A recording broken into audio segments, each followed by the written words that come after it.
the disability rights movement is kind of one of the last human rights movements to really push forward, but it does sound so obvious that we have to believe at our core that everyone has thoughts and feelings, regardless of their perceived abilities or their disability. But for so long, we've kind of looked at a certain segment of the population and said, well, they're not talking, and they get segmented into a separate program, a separate classroom, a separate group. And oftentimes they're not given those same opportunities. So in this movement that really has gained some speed with recent technology development, that we can now provide technology much more affordably and easily, I hope we're giving a lot more kids that opportunity to have that access and have the same opportunities as their peers. I'm Nikki Herda, and this is Bright, Stories of Hope and Innovation in Michigan Classrooms, a podcast where we celebrate our state's educators and explore the future of learning. Bright is brought to you in part by MEMIC Insurance Company, insuring the educational community for more than 70 years. Teachers and school employees visit memic.com/quote to see how much you can save. In today's episode of Bright, I chat with Rachael Langley, a speech-language pathologist and an AAC consultant for Eaton RESA. Rachael breaks down what AAC, or augmentative and alternative communication, is and why it's so important for students who don't have enough words with their natural speech to express all of their thoughts. She eloquently argues for why communication is a fundamental human right, particularly the ability to express our feelings, our wants, our needs, and perhaps most crucially, our refusal. And of course, Rachael offers 3 strategies for using AAC to foster authenticity and self-advocacy among students. All right, Rachael, it's a pleasure to have you on the Bright podcast today. Thank you so much for joining me. Thanks for having me. Yeah. We're starting off the season asking everybody, can you tell me about the most interesting project that you're working on right now? Sure. I have an opportunity through my role within the schools to support professional learning for teachers, therapists, and other people who support students who have real intense communication difficulties. And I know we'll talk a lot more about AAC as we go, but the conference is called Talking AAC, or hashtag Talking AAC, is it if you see it online or around. But the purpose of that conference is to provide best practice information to people who are really new to the field of AAC and supporting students in the classroom, in therapy sessions. And while it might seem like a small need or a small field, it really has a lot of depth to it when you talk about the different types of ways we use communication supports, how it ties into literacy and kids learning to read and write when they're not able to speak.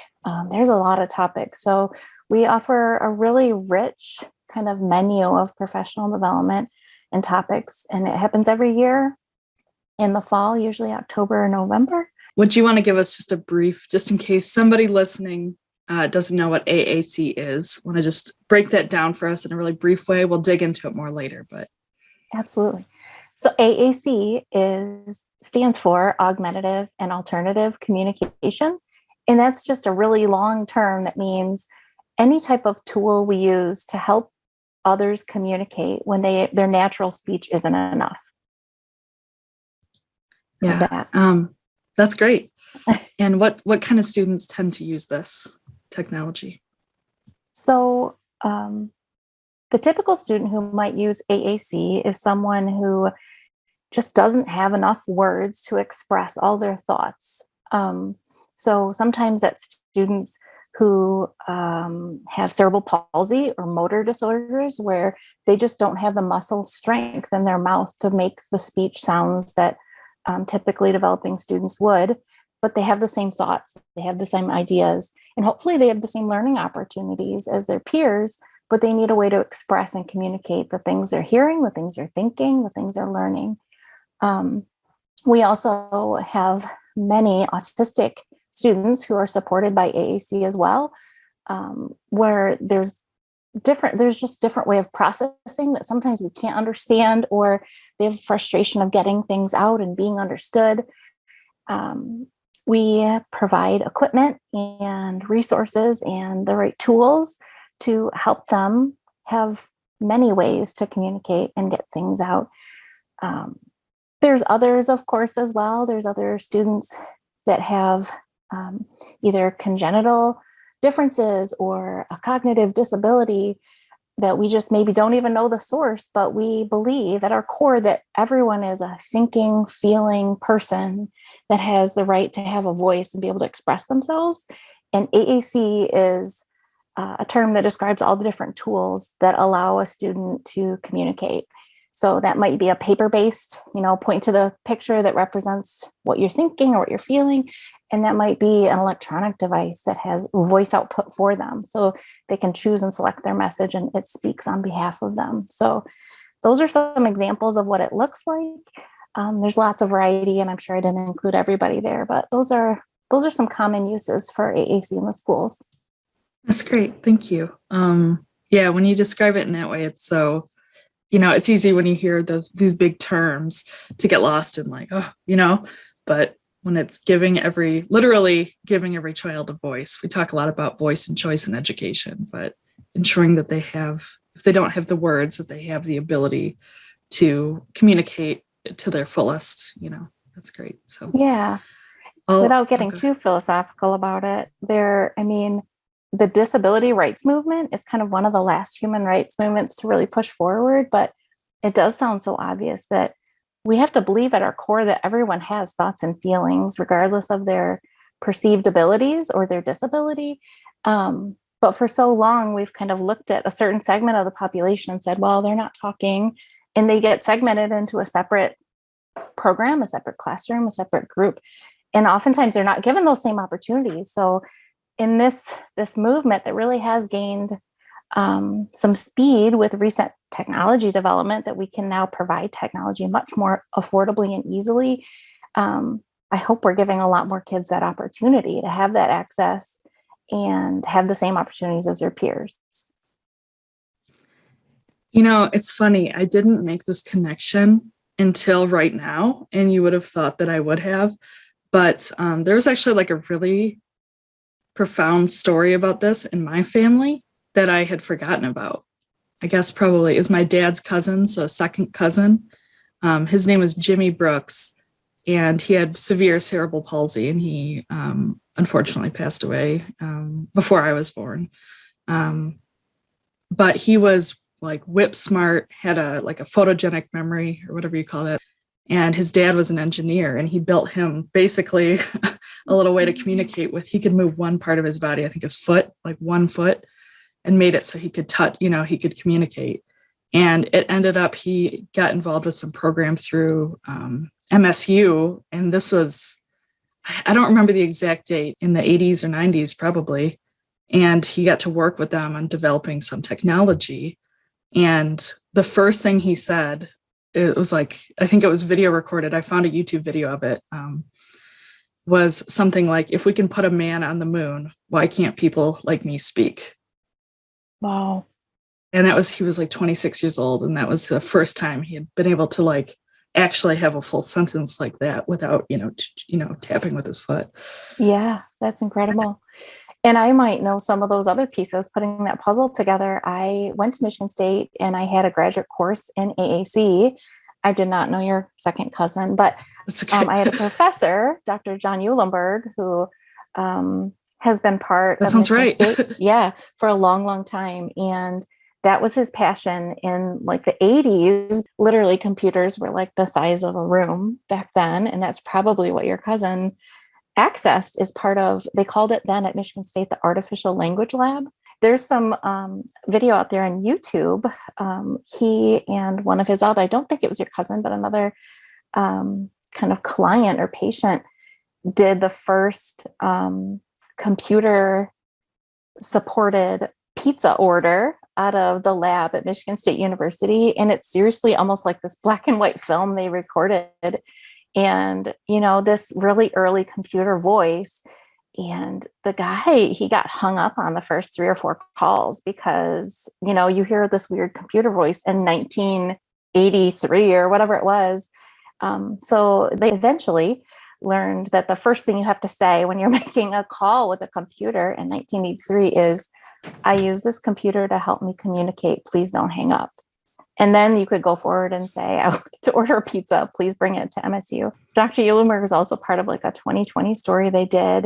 Dr. Eulenberg is Jewish. He was supporting a young Jewish boy who wanted to take part in the traditional bar mitzvah experience. And part of that was like singing parts of the Torah or traditions I'm not familiar with, but he did that same like, hey, let's see what you can do. And he could use part of his foot, and they made this, controller, and he accessed it, and they figured out the technology so that it kind of came up kind of like singing. And all this was back again 40 years ago. I mean, now we look at that, we have technology that can make those things a bit easier, that you can have things in your pocket that do that, where before it was a labor, it was a lot of work. But fascinating stories that are kind of the foundation of this field that's now kind of gaining some speed, hopefully, in both its awareness of how aware people are that technology like that exists, but also in the availability of that technology. Could you just give us a few examples of what this AAC might look like? I know you talked about the pen and paper one, but are there some different commonly used like technology-based tools? Yeah.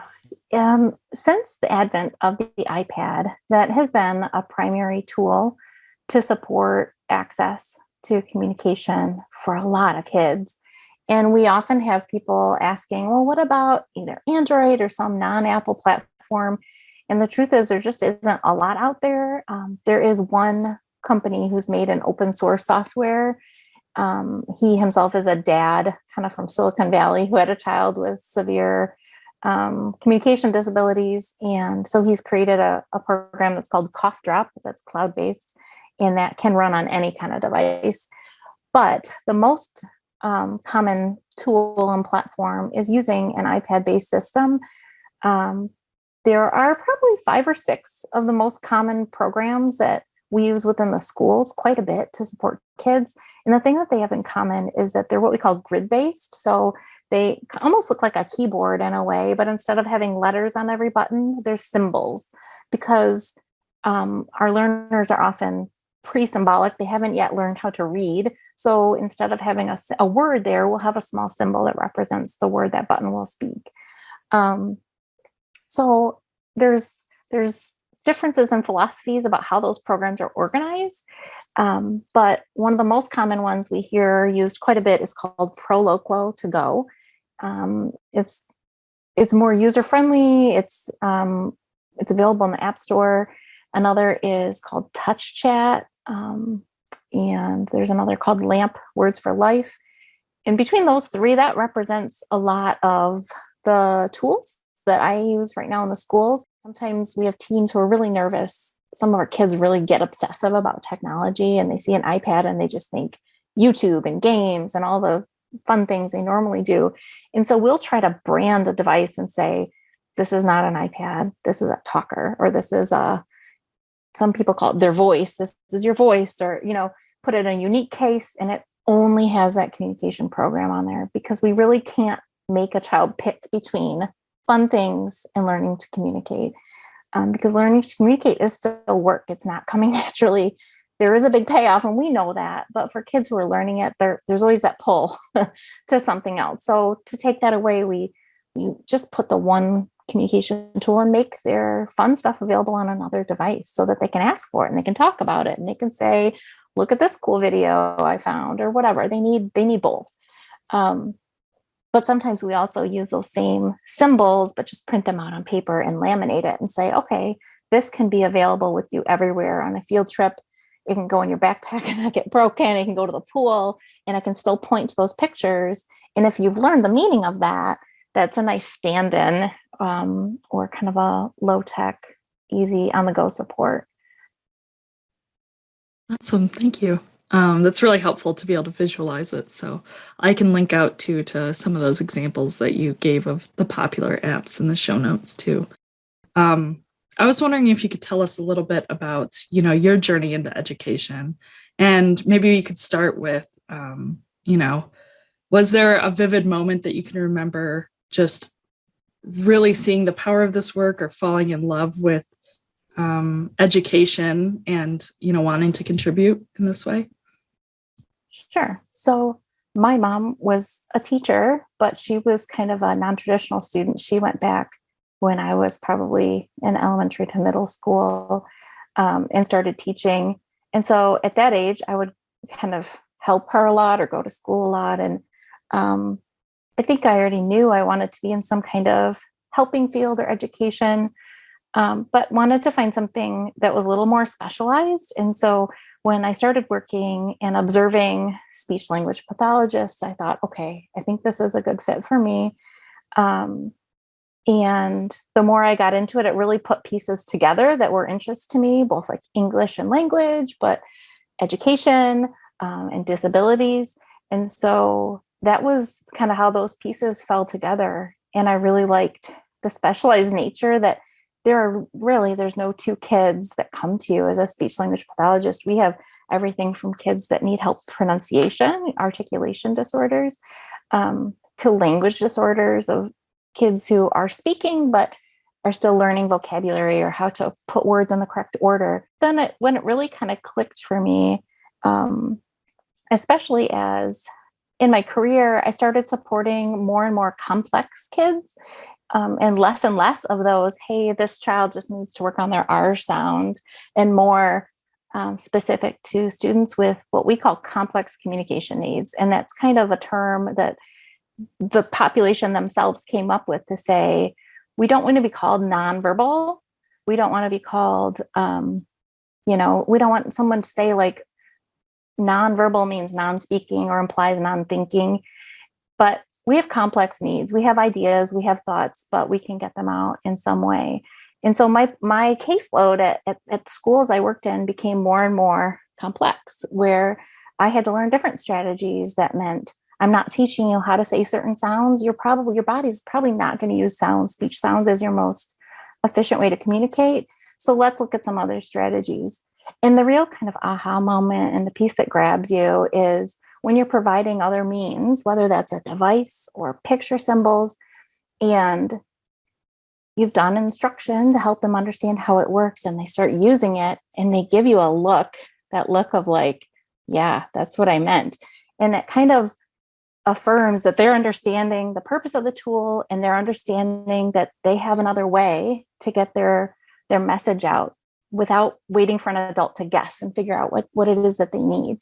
So that moment, that spark, whether it's in their eye or a little smile, really is kind of what fuels me, because so many of our kids can't tell us in the same way what they're thinking, or if we're on the right track. Seeing that little spark, even in some of my students who have very little muscle control over their body, you might see just this little like eyebrow twitch of like, yes, that's what I meant.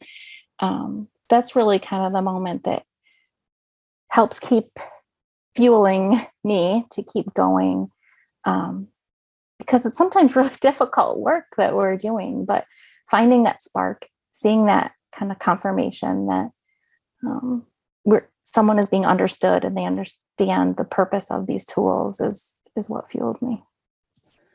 I was just thinking, the way you just described it made me feel so much empathy, because, like I said, I'm a writer by trade before I got into this podcast business. And so to me, being able to communicate, I was just thinking about how, I love poetry and being able to precisely communicate authentically what I'm feeling.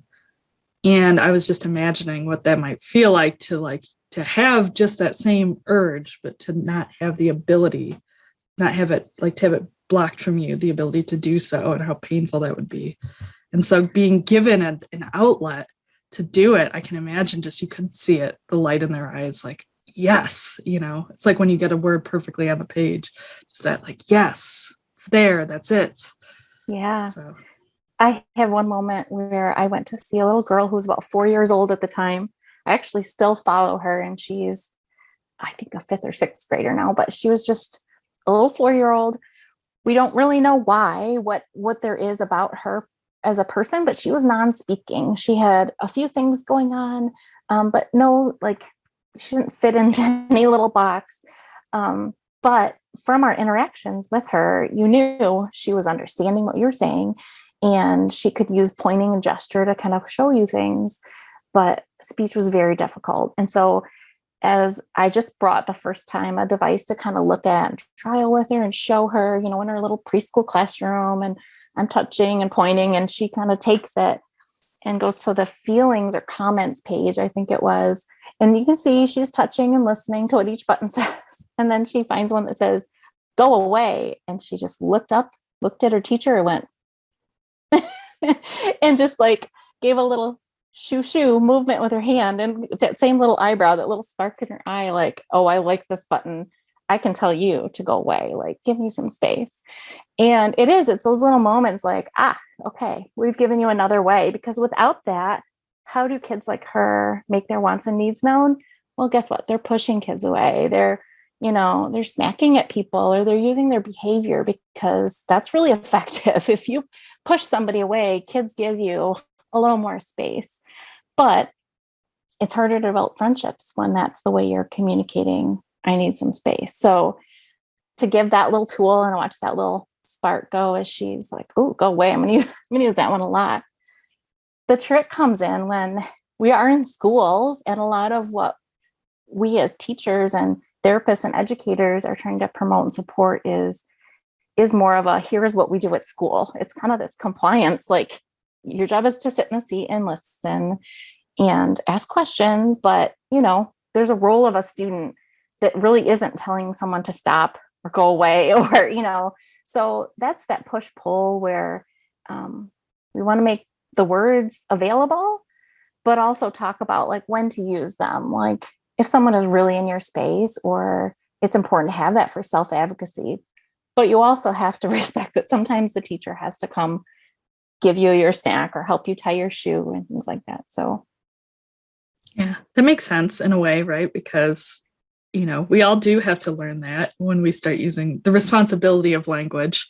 Once you start learning how to use it, they just maybe have learn it a little bit later, if they're learning it at a different age, if they didn't have those tools at home before, so. And it kind of follows a typical developmental sequence. Like, if you've ever met a 2-year-old, they love to say no.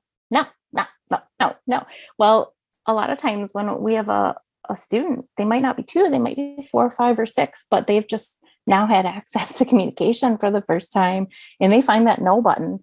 They will just sit there and be like, no. And it can be irritating as the adults who are trying to say, okay, I hear you, but that's a typical developmental sequence, that when kids learn power of their language, that they can tell somebody no, and they get a pretty quick response to that's powerful and engaging. And that's just a step of development. So I think it's kind of interesting because one of the most recent episodes we recorded, I was talking to a therapist about boundaries, right? And so there's something in there, right, about saying no. And it's interesting, if you think about it, that when we're 2, or, whenever these kids get access to saying no, whatever age that might be, we love to say it. And then we kind of train ourselves not to say it. We train ourselves to not, there's something interesting there about what our natural impulse is to when we learn to kind of comply and to not express our needs. So, well, I will just share a little bit real quick, because when you talk about that compliance piece, there's fundamental differences between a language, like a cognitive linguistic model of teaching communication, versus a compliance and behavior-based model. And I feel that cognitive linguistic one is so important. But what we see happening a lot is there are other funding sources for different types of therapy that are behavior and compliance based. And in that case, the communication is taught more as a behavior, right? It's a behavior like I say, do you want this or what do you want? And you say, I want this. It's kind of a closed, there's just limited choices. It's a behavioral act. And it's a compliance task. And it's training that might make kids look successful at certain tasks, but it's not engaging that cognitive linguistic model of learning. And it takes away their autonomy to say, you can say you want that, or you can say, I don't want that. I don't like that. I'm all done. Kids with disabilities, especially kids who are non-speaking, are one of the most vulnerable populations because they can't report what's happened to them. And as scary as that sounds, it's a very real reality that a lot of parents are very aware of. And when I switched from kind of a general caseload to supporting just students who are largely non-speaking, I realized parents were there was a lot more energy, I can't think of the right word, but a lot of our meetings were a lot more intense and emotional, and parents were really validly concerned. They wanted to know what their child's day looked like because their child just can't tell them.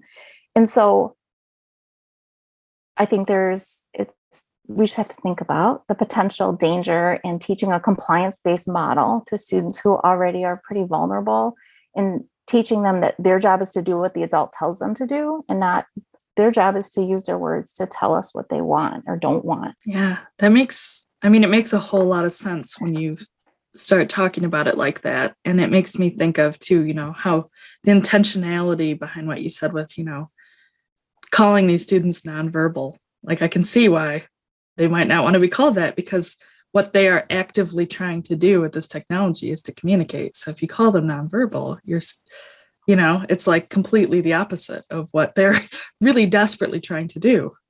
And it really does dig into the linguistics of it, but verbal means words. It's not speaking, verbal is language, and they are trying to access language in a different way. So they're not technically nonverbal, they're non-speaking, or they're sometimes we say multimodal communicators, because Sure. I have some students who can say, I don't know about your cousin, but they could say like a yeah, there are some things you can get out verbally, or there's some things you can shake your head, and that's universally understood. So Right. it's not all supported. And that's where the name of augmentative and alternative communication. Augmentative means there's some things I can do with my speech. Maybe I can give single word answers, but I need to augment my speech by saying, yes, I want the purple cup, but the straw is missing. And so I don't want to use that one today, or whatever, where's the rest of it that I can't say with my natural speech or just by pointing. Whereas alternative is for some of our students who really have no means to communicate, no verbal speech, maybe a profound motor disability where they have no neck control, no use of their hands and legs. And it really is an alternative. Like, they need a different way to communicate. So I wish it were a more concise term that was easier to explain, but there is a reason it's AAC, because there's a broad population we're supporting. So, well, that's the power of, acronyms. Once you know what it means, it's very concise. So yeah, I was just thinking, and we can dig in. I don't want to, I want to make sure we get time for that too, but that it's not just about language, it's about, like you said, autonomy. And language is our ability to take what's inside us and communicate it outwardly. And so it makes sense the way you're describing it, that you're not just teaching language. And so that's not like the only language is, in a way, I love language, but it's a tool to express something different and to express your autonomy and to express your needs and to connect with others. And so it makes sense that you have to teach it. We have to think carefully about how we're teaching, especially these very vulnerable people, how to use it, because if you do it in a way that's more compliance-based, you're not really in fostering that autonomy. Yeah. And I think the understanding, we're not totally there yet. Some people are so excited to have the equipment that they come and they say, okay, here's what I want this device to say. I want 6 buttons, and I want it to say, I am thirsty, I am hungry, I'm all done, I want grandpa, and they want each button to say kind of a certain set of sentences, because they know those things are personally important to their child or their student. And while I understand that, it's limiting that might work for those 6 moments, but what about the time you don't want that? Or what about, there's so many other things to communicate about. We try to find that balance to say, there might be some things you need to say real quick where it's all on one button, but we also, to give the power of language, that's the power of combining words however you want. And that can be adding that word not, like, I do not want milk today. I want juice. So it's probably one of the things I work on most, honestly, is I'm not directly working with the students. I believe that students have the capacity to learn. I'm working with the adults and how to help them know how best to teach those kids, because technology is an amazing tool, but the availability of technology for AAC has outpaced the availability of the professional learning. So oftentimes it's not the fault of staff. If they just get a kid that comes in and they have a device, they're using it the best way they can. But we are fortunate to live in a time when most school districts or counties are establishing a position like mine. So there's somebody to come and provide that guidance. I'm Nikki Herda, and you're listening to Bright, stories of hope and innovation in Michigan classrooms. Bright is brought to you in part by Mimic Insurance Company, insuring the educational community for more than 70 years. Teachers and school employees visit mimic.com/quote to see how much you can save. Today, I'm chatting with Rachael Langley, a speech-language pathologist and AAC consultant for Eaton RESA. Up next, we dive into Rachael's top 3 tips for using AAC to foster authenticity and self-advocacy among students. Let's dig into our 3 tips. Do you want to start with number 1 for us? Sure. So number 1, if I have a student who's learning to communicate in a different way, I want to make sure they have access to a lot of words. So there's sometimes this instinct to just say, I'm just going to give them 2 words, because right now we're just talking about this, so I'm just going to give them words for this. But what we know from doing this for a while and seeing how different systems work, kids need access to all the words. As little kids, typically developing kids are growing up, we speak all the words around them, and they have the ability to practice saying them back. So our kids who are learning a different way need access to a lot of words, and they are going to kind of babble and practice saying them back until they learn which words work at which point in their day. So tip number 1 is give them lots of words. If you think 6 is a lot, sit next to a typically developing 4-year-old for a little while and think how many words they say in an hour. It's a lot more than that. There's a lot of variety there. So just avoid that roadblock of wanting to limit or pick the words for someone else. That's way too much responsibility. I don't want to say, here are the only things that you, Nikki, are going to be able to say today. I'm going to pick your list for you. That's just, let's give them as many words as possible. That's number 1. Yeah, I can see how that would be kind of counterintuitive at first, right? Because you think, okay, we'll start with this and then we'll expand it.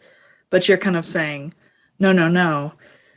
They already know, because they can comprehend a lot of things. And so let's give them a big arena to play in so they can express themselves. Yeah. And how do typically developing kids learn when to say things? A lot of it's kind of play and babble. So they might not understand all the words at first, but through practice and reinforcement. And that kind of leads to number 2. If I can jump into the next one, is how kids learn what all those buttons mean. And this is a tip for the adults, is we as the adults need to also use that same equipment, because if we are speaking to them with our natural voice and asking them to speak back to us with this technology, we're really asking kids to code switch. Like, I'm going to speak to you with my voice and you're going to use that thing to talk back to me. It's putting a lot more of the work on the learner, who we already know has communication difficulties. So from step 1, we want to take that pressure off of you don't have to learn how to do this. We are going to learn how to do this. So I'm going to come next to you. And if I'm going to say, time to go to recess, I'm going to come next to you on your device. And I might not find all those words, but I might find the 2 words that fit best and say, time to go. And I'm going to touch your device and say, time to go. And then I'm going to say the sentence with my natural voice, it's time to go to recess. So I'm joining in with you in that learning of the technology and showing you how to kind of translate that, what that spoken speech could look like here. And it's so important because if you as an adult sit in front of one of these devices with 60 buttons on it, you're going to feel that same, like, this is a lot. It takes some time to orient to where things are. Well, our kiddo is going to feel that same feeling. So let's join in with them and learn it together, model it for them, demonstrate how to use it throughout the day, and they will start to use it back. And I can imagine too, just the act of trying it, you'd probably get more of that empathy, because once it's literally kind of stepping into someone else's shoes for a second, you realize, oh boy, this is hard, and might even just subtly give you more like appreciation for, all the effort that they're putting in to communicate with you. Absolutely. All right. Want to give us your 3rd tip here? Yes. Number 3 is build in opportunities in their day for them to practice saying no in ways that are safe. So if it's somebody who needs support with like feeding or going to the bathroom, those are not the times I'm going to practice that right away. I'm going to build in other times in the day, because there are some kids who maybe they don't like being helped to be fed or to be changed, and they will protest. We want to understand that, but we have to change. We can't let kids sit in soiled clothes and things like, there's some things we need to do. So don't start with maybe that, but let's start with some other places to say, do you want to sit here? Do you want to sit here? Yes or no? If it's no, then okay, we're going to sit over here. Giving some choice and control is so important because, again, depends on the learner, but a lot of times they don't have as much choice and control. They don't have control over communicating the way a lot of kids do. And sometimes mobility is also another limitation. So giving as much choice and control, and including allowing them to practice those refusals in safe ways is really powerful, because we want them to know their role isn't to just say yes and be compliant. Their role as a thinking, feeling human is to tell us how they're feeling. And if it's times when we can't honor that, we still have to have that conversation of, it's time to get on the bus. No. Well, school is over. All your other friends are getting on the bus. We can have that conversation and say, you can be the last one in line to get on your bus, but we have to get on that's how we get home. But still giving them the opportunity. That doesn't mean, as I've had conversations with staff sometimes, they just want to hide and erase the no button. Or they want to, gosh, they're talking about monster trucks all day long. Will you just we're going to erase that button off the device so they don't talk about it. We can't erase words from a typically developing kid. We have some kids that will come in and talk about Pokemon or whatever all day long. But we just redirect them all day. That's just what typically, we're not talking about Pokemon right now. It's calendar time. Right now we're talking about calendar, but we can talk about Pokemon at free choice time. Same thing with our kids who use AAC and maybe become really excited and enthusiastic when they find one of their favorite things and are just like, oh, monster truck. Okay, I know you like monster trucks, but right now we're talking about this. So just honoring the fact that they have the right to refuse, they have the right to access all the words, including their favorite words, and we shouldn't be deleting words from their world, but respond to them as we would typically developing kids that do talk with their natural speech. Wow. Yeah, I was just thinking that, like, I could see how, right, if you said it follows a developmental sequence. So if you have a kid who's just learning and they're kind of, not intentionally, but just they're saying no to things that they have to do, or they're talking about things like talking about monster trucks or Pokemon when, a lot, and you don't want to hear it. It would be tempting, and I'm sure it happens, with either parents or teachers to take that device away or limit them, but it's like how it goes back to the heart of what you're saying, the importance of negative language and of being able to say no and having consent and autonomy. And so in this case, with this kid's, you called it their voice, their iPad, it might be tempting at times if they're not behaving in the way you want them to take it away, but you really, you can't do that, because what does that do to a kid to have that taken away from them when it can't happen to other kids? It's just not fair. So there's a federal grant project the whole purpose of it was to say, what if I'm a teacher and I either don't have enough speech time or my SLP isn't skilled in AAC, but I have kids who are just not communicating. What do I do? And that project is called Project Core. Again, I'll share that link with you. And it's research-based practice that's identified 36 words to start with. They're high-frequency words. They're words we say. You might say it at the bus or at recess, or things like go, want, stop, in, out, on, off. Words that aren't specific to any like topic or theme or anything, but they're flexible words we use all day long.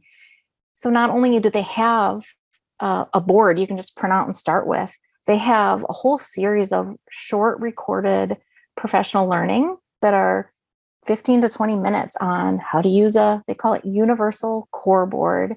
So universal being you can use it anywhere. Core being these are like the core high frequency words we use. If you record any adult speech, 80% of what we say is actually a really small set of words, and then the other 20% are those, we call them fringe, but the nouns, telescope, analog.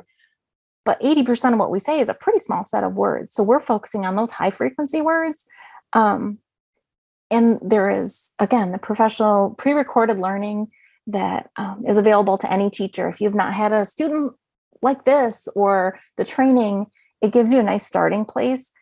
And again, it's all research-based and it's free because it was developed out of a federal grant. So I'll share that link with you. That's a great starting place. Another book I know a lot of educators have read, it's really designed for it's a young adult, like maybe a fifth grade kind of reading level, is called Out of My Mind.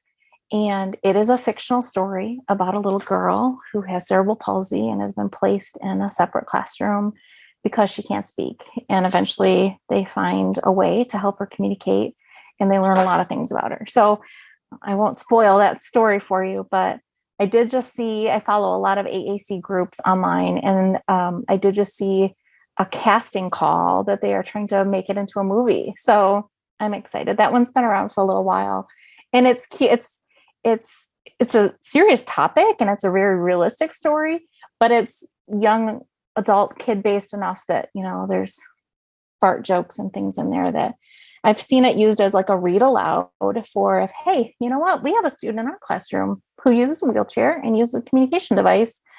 This is a way, it's almost like a sensitivity training. Like, let's read a story about this and kind of encourage more empathy and among peers to take some perspective taking and think about what life could be like if you were not able to express your thoughts. The last resource I really wanted to mention is called the Communication Bill of Rights. There is a group called the National Joint Committee for Persons with Severe Communication Disabilities, and it's an organization that's cross-disciplinary. So there's people from the National Speech Organization, the National OT, PT, Pediatrics, 7 or 8 different groups have people sitting on this committee, and they've all reflected. It first came out in the 90s, and they've since modified it, I think, in 2016, but they've identified what they consider 15 essential human rights for people with communication disabilities, and they've called it the Communication Bill of Rights. And it starts with things like every person has the right to request things, but also everyone has the right to refuse things. But it also includes in the 15 things we really don't think about, like every person has the right to be talked to and not about. So sometimes the adults in the room have a conversation about someone who's literally right there. They're talking about them. Well, they can't do this, and they didn't like that, and they didn't they're right here. Like, let's include them in that conversation and at least respect the fact that you wouldn't like it if someone was talking about you right next to you. Let's respect that right that they have to be included in the conversation. But also the right to be provided with the equipment that they need to communicate and the people who are trained in knowing how to use it.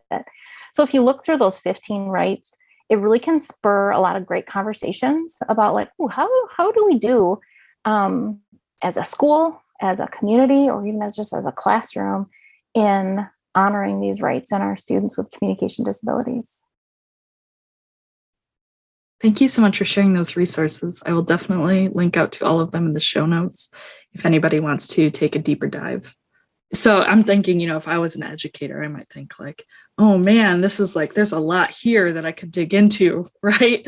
And I guess I would just be curious to know your perspective on like, what advice would you give a teacher? Like, how much should they know about this? Do you think this should be incorporated more into pre-service, teacher programs? Do they have to know everything? Or is it like, I would advise that if you have a student with this need, you get in touch with the consultant or the speech pathologist at your school. Like, what advice would you give a teacher if they're feeling a little overwhelmed by all this?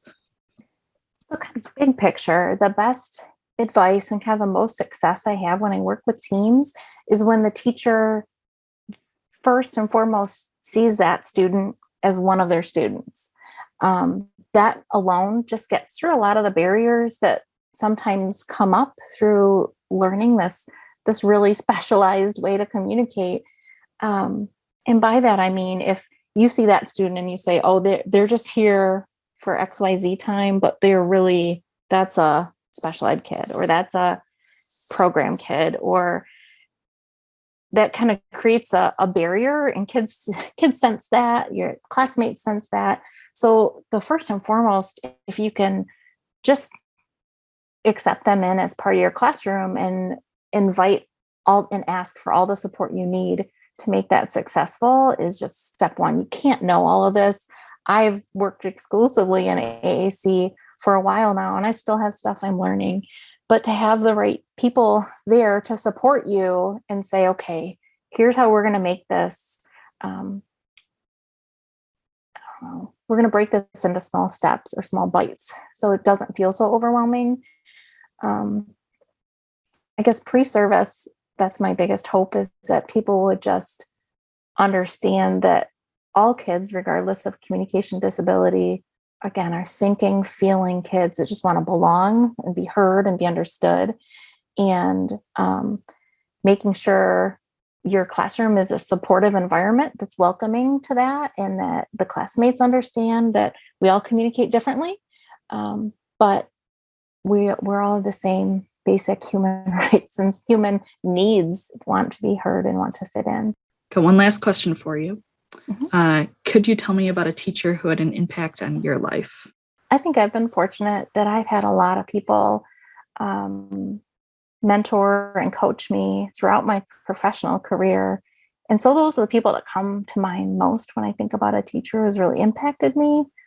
And I think my shift from being kind of a general speech language pathologist into someone who focused more on AAC, I had some great colleagues who helped shape my thinking. It's really hard to identify just one, but the approach of respecting each child's communication autonomy really comes from a specific approach. And I'd like to credit my friend, teacher, colleague, Laura Taylor is one of those people. She is a trainer and an advocate for kids with communication disabilities and an educator herself. And I appreciate wisdom from people like Laura who have really, like I said, helped shape my thinking, and are a great sounding board when I'm like, how does this sound? And we all need people like that who will both mentor us and train us, but also help stretch our thinking and grow our practice. So. Without a doubt, it's challenging work to ensure every student with complex communication needs in our education system has the tools, autonomy, and support they need to fully express their thoughts and feelings and advocate for themselves. But with leaders like Rachael forging our path forward, if there's one thing we're certain of, it's that the future is bright. Do you know someone who's an inspiring Michigan educator who should be featured on our show? Send us an email at bright@michiganvirtual.org to let us know who they are and why we should interview them. Thank you for joining us for this episode of Bright, stories of hope and innovation in Michigan classrooms. This podcast is produced by Kirby Gaylord, is hosted by me, Nikki Herda, and is shaped by many of our passionate and talented colleagues. Big thanks to Ann Perez, Terrence Wilkerson, Anna Boyer, Sarah Hill, and Brandon Batista for their contributions to this episode. Bright is brought to you in part by Mimic Insurance Company, insuring the educational community for more than 70 years. Teachers and school employees visit mimic.com/quote to see how much you can save. The Bright podcast is made possible by Michigan Virtual, a nonprofit organization that's leading and collaborating to build learning environments for tomorrow. Education is changing faster than ever. Discover new models and resources to move learning forward at your school at michiganvirtual.org.